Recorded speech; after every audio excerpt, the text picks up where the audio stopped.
You may have a lot of Embroider Buddy bunnies to monogram and ship off. So today we're going to talk about how you can make that process move a little bit quicker. If you happen to have a clamping hoop, you can of course use your regular hoop to hoop the ear. You can also use a mighty hoop to hoop the ear.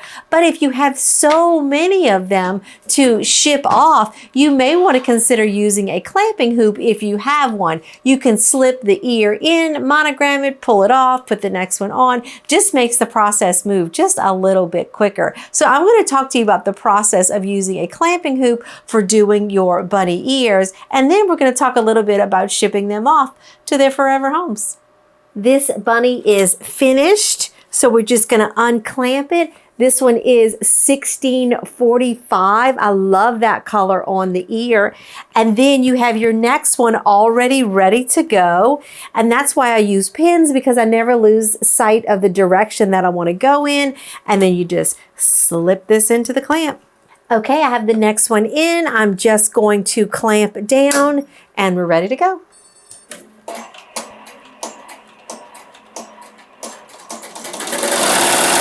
Every shipping situation is unique, but I thought I would give you an example. This particular box is 14 by 10 by 5.